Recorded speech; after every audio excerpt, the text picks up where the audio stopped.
prečo sme v krajšom office a drahšom office. Ak vás to zaujíma, tak si so mnou pozrite toto videjko.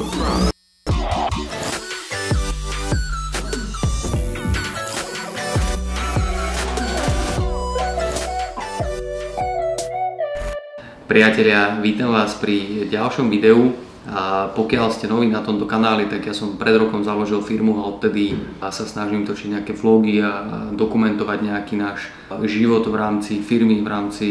ofisu, v rámci celého toho, ako sa tu snažíme niečo budovať. A jedna z vecí, ktorá je veľmi dôležitá podľa mňa,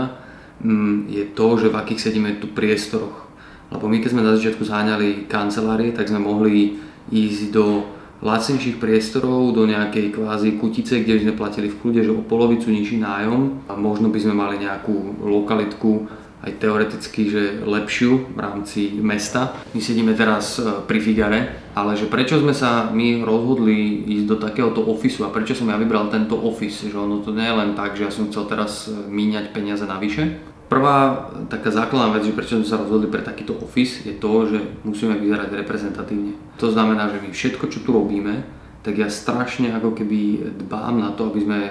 dávali strašne veľkú kvalitu do toho, čo robíme, aby sme neflakali veci. A to je jedna z vecí, ktorú chcem, aby vyžaroval priestor, keď dojdú klienti za nami alebo potenciálni klienti za nami. To znamená, že my potrebujeme mať priestor taký, do ktorého keď niekto vôjde, tak si povie, že tak oni tu nad tým rozmýšľali, že je za tým niečo viacej ako to, že tu sedíme v nejakom priestore a všetci sú tu na seba nalepení a nemajú ani svoj priestor poriadne ani nič. Čiže prvá vec bola, že sme chceli fakt reprezentatívny priestor, ktorý aj na fotke, aj na videu, aj pre klientov reálne, keď prídu, bude vyzerať dobre.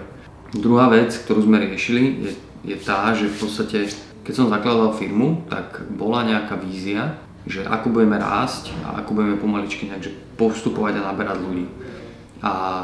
zatiaľ sa nám darí tú víziu naplňať a to bol tiež ako keby dôvod, že prečo som išiel hneď do väčších priestorov, kde máme potenciál sa rozrastať a nemusíme sa sťahovať z miesta na miesto. Čiže z dlhodobého hľadiska som chcel tak aj ušetriť nejaký náklad a zároveň aj ľuďom to ako keby nespôsobovať nejaké stresy, že sa musia presúvať z jedného miesta na druhý. Čiže sme v office, v ktorom sme doteraz využívali 2/3 priestoru a teraz budeme využívať už kompletne celý priestor, lebo sme sa rozrastli.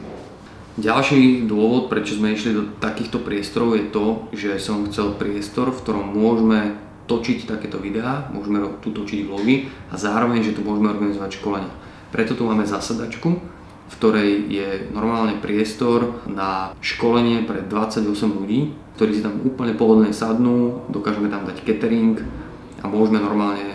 tu organizovať školenia, čiže šetríme zase strašne veľké peniaze na prenájme nejakých externých priestorov na školenia, ktoré sme organizovali aj predtým. Čiže my sme predtým reálne organizovali školenia, jedno školenie nás prenájom priestoru stálo, 200-300 eur, teraz to máme zadarmo. Čiže nám stačí, aby sme 2 školenia zorganizovali mesačne a máme 600 eur teoreticky ušetrených. A zároveň som aj vždy chcel organizovať parties v office, také neoficiálne, lebo podľa mňa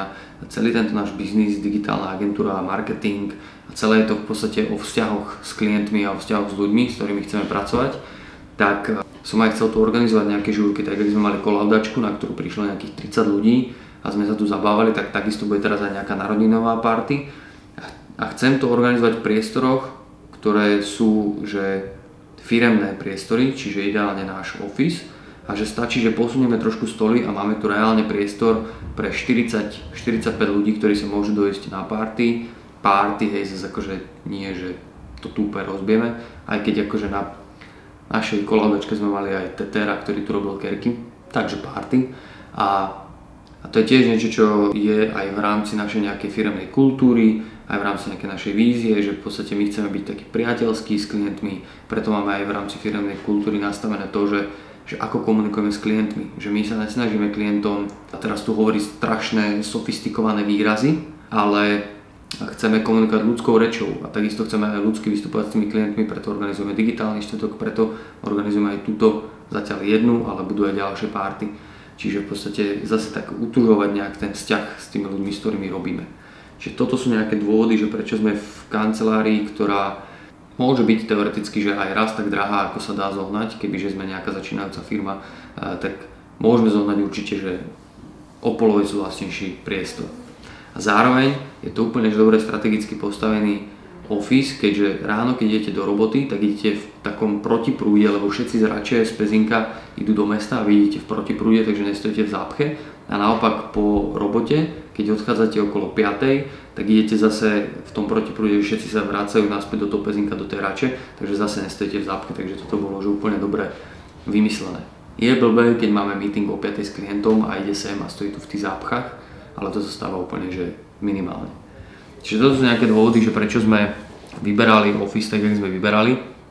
respektíve prečo som ho vyberal tak, jak som ho vyberal, a aby sa tu tí ľudia cítili dobre, aby to bolo v rámci nejaké našej vízie, aby sme tu dokázali organizovať všetky tie veci, ktoré chceme, aby sme tu dokázali točiť takéto krásne vlogy, jak točíme. Ak by vás zaujímalo, že koľko nás stáli prerábky, koľko platíme nájom a všetky tieto informácie, nebudem to dávať takto do videa, ale v kľude mi napíšte a vyzdielam s každým v podstate tie informácie.